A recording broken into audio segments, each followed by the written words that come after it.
Congress party అంటే గతంలో కేసీఆర్ అభివృద్ధి నమూనా ఒకటి ఉన్నది. అభివృద్ధి నమూనానే దానికి కొనసాగింపుగా చర్యలు ఉండబోతున్నాయా? లేదు అంటే కనుక ఒక మూసీ ప్రక్షాళన అని, లేకపోతే కనుక ఫార్మాసిటీ రద్దు అని, కొన్ని విషయాలు మెట్రో అలైన్మెంట్ మార్పు అని, ఇట్లా కొన్ని చర్చ ఆల్రెడీ వచ్చిన చర్చలోకి అవి ఏం జరగబోతున్న ఒక అనుమానం కూడా ఉన్నది. అభివృద్ధి నమూనా ఎట్లా ఉండబోతున్నది? బుచ్చన్న గారు, అభివృద్ధి నమూనా అనేది ఒక రాజకీయ పార్టీ తాత్విక విచారణ మీద, ఒక రాజకీయ పార్టీ ఫిలాసఫీ మీద ఆధారపడి ఉంటుంది. విచారధారలో కాంగ్రెస్ పార్టీ అతి పురాతనమైన పార్టీ. 1885లో మనకి ఎమర్జ్ అయిన పార్టీ, సుదీర్ఘకాలం ప్రస్థానం చేసుకుంటూ వచ్చింది. కాంగ్రెస్ పార్టీ ఐడియాలజీ అంతా కూడా ప్రధానంగా నెహ్రూయన్ ఐడియాలజీగా మేము చూస్తూ ఉంటాం. నెహ్రూయన్ ఐడియాలజీ అంటే సోషలిస్ట్ ఐడియాలజీ.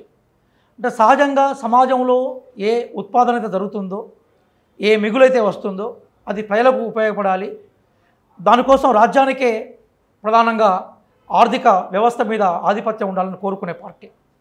కాబట్టి ఫిలాసఫీ విషయానికి వస్తే కాంగ్రెస్ పార్టీకి ఒక ఫిలాసఫీ ఉంది.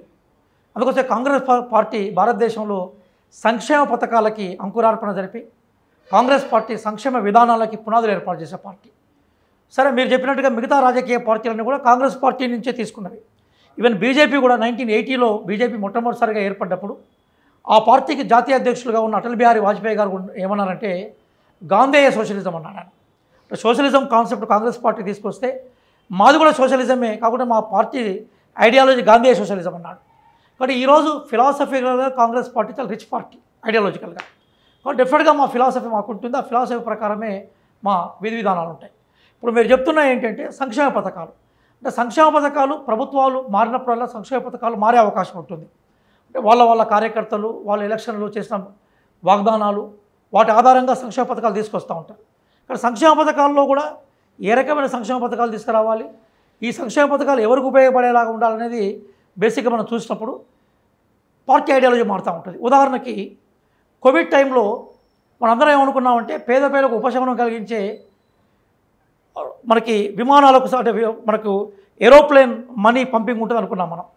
కానీ బీజేపీ గవర్నమెంట్ అది తీసుకోలేదు. ఏం చేసిందంటే స్వదేశీ పెట్టుబడిదారులను ఎంకరేజ్ చేసే క్రమంలో స్వదేశీ పెట్టుబడిదారులు ప్రధానంగా పెద్ద పెద్ద క్రోనీ క్యాపిటలిజం ఏదైతుందో వాళ్ళకు రాయితీలు ఇచ్చారు. అంటే వాళ్ళ రాయితీలు ఇస్తే ఉత్పాదన మీద కొంత ప్రభావం పడుతుంది, ప్రజలకు బేసికల్గా తక్కువ ధరలకి వస్తువులు వస్తాయని వాళ్ళు అనుకున్నారు.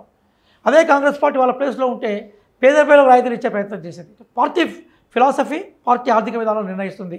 కాబట్టి మా ఫిలాసఫీ ఉంది, ఆ ఫిలాసఫీ మేనిఫెస్టోలో ఉంది. ఆ మేనిఫెస్టోలో ఉండే ఫిలాసఫీకి అనుగుణంగానే మా పథకాలు ఉంటాయి. ఆ పథకాలకు అనుగుణంగా మా ఆచరణ ఉంటాయి. రాష్ట్ర బడ్జెటు మీరు పెట్టింది బహుశా 59,000 కోట్ల అప్పులు వరే ఒక సూత్రప్రాయమైన అంశాన్ని ప్రస్తావించారు. బయట జరుగుతున్న ఒక చర్చ ఇది 75,000 కోట్ల రూపాయల పైబడి జరగవచ్చు 6 గ్యారెంటీలు అమలు చేయాలంటే అనేది. ఈ విధానంలో గత ప్రభుత్వం సర్కారు భూముల వేల ఉన్నది, ఈ ప్రభుత్వం అదే దారిలో వెళ్తుందా, ఇంకేమన్నా మార్గం ఉంటుందా? ఒక విషయం బుచ్చన్న గారు, అంటే వీళ్ళందరూ చేస్తున్న ప్రచారం ఏంటంటే ఈ 6 గ్యారెంటీల అమలుకే రాష్ట్ర బడ్జెట్ సరిపోదు అనే ఒక చర్చ తీసుకొస్తున్నారు. కానీ గణాంకాలతో సహా చెప్తున్నాను. మనది only vote on account budget, అది పర్మనెంట్ బడ్జెట్ కాదు. కేంద్ర ప్రభుత్వం ఇప్పుడు కొత్తగా పెట్టిన తర్వాత మళ్ళీ పర్మనెంట్ బడ్జెట్ వస్తుంది. అందులో దాదాపుగా 1,63,000 కోట్లను మేము చూపెట్టాము ఓట్ ఆన్ అకౌంట్ బడ్జెట్. ఇప్పుడు ఈ 6 గ్యారెంటీలను అమలుపరచడానికి కావాల్సిన డబ్బులు ఏవైతున్నాయో అవి 63 నుంచి 65 కోట్ల వరకు సరిపోతుందనేది మేనిఫెస్టోలో శ్రీధర్ బాబు గారి ఆధ్వర్యంలో మేము కూర్చున్నప్పుడు ప్రొఫెసర్ జానయ్య గారు, అట్లాగే నేను, ఇంకా చాలామంది గొప్ప వాళ్ళు ఉన్నారు అందులో. వాళ్ళందరి యొక్క చర్చ ఏంటంటే మనం 60 నుంచి 65 కోట్ల రూపాయల కనుక 65,000 కోట్ల రూపాయలు కనుక వెచ్చించగలిగితే ఈ గ్యారెంటీలను మనం తీసుకురాగలుగుతాం.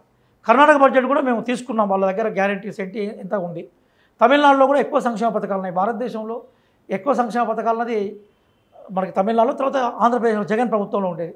వాటి మీద కూడా మేము చర్చ చేసినాక చివరిగా మా కంక్లూజన్ ఏంటంటే 60 నుంచి 65,000 కోట్ల రూపాయలు కనుక ఉంటే చేయొచ్చు అనుకున్నాం. కాబట్టి బడ్జెట్లో అలొకేషన్ ఉంటుంది.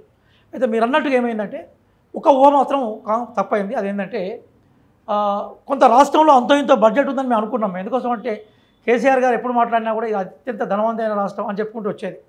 కానీ తీరా మేము పోయిన తర్వాత లోపల లంకెబిందాలున్నాయి కానీ అలా ధనం లేదు. తర్వాత రాష్ట్ర బడ్జెట్ కరిమింగిన వేలపనిలాగా ఉంది. కాబట్టి మేము కొంత ఇమ్మీడియట్గా పరిపాలనలోకి రాగానే మేము కొంత అంటే మేము అంచనాలు తప్పినాయి. కానీ ఒక విషయం చూస్తున్నాం, 2014లో ఈ తెలంగాణ రాష్ట్రాన్ని ఏర్పాటు చేసింది కాంగ్రెస్ పార్టీనే. అప్పుడు రాష్ట్రంలో కాంగ్రెస్ పార్టీ ఉంది, దేశంలో కాంగ్రెస్ పార్టీ ఉంది. అప్పుడు తెలంగాణ రాష్ట్రం ఏర్పడ్డప్పుడు మిగులుతో ఏర్పడే రాష్ట్రం ఇది. కాబట్టి కాంగ్రెస్ పార్టీ పరిపాలనలో మిగులు రాష్ట్రము. ఎంత మిగులు? మీరు బేసికల్గా రాష్ట్ర అవసరాలకు సరిపోయే మిగులుతోటి మేము రాష్ట్రాన్ని ఇచ్చాం. నేను గణాంకాలను మనకి సబ్జెక్ట్ టు కరెక్షన్, ఎందుకంటే గణాంకాలను ఖచ్చితంగా నేను చెప్పలేను, కానీ ఒక రాష్ట్రం నడవడానికి సంబంధించిన మిగులుతోటి రాష్ట్రం ఏర్పడింది. కానీ మిగులుతో ఏర్పడే రాష్ట్రాన్ని, ధనిక రాష్ట్రంగా ఉన్న ఈ రాష్ట్రాన్ని బేసికల్గా ఒక దివాళా దేశ రాష్ట్రంగా, అప్పుల రాష్ట్రంగా మార్చేశారు.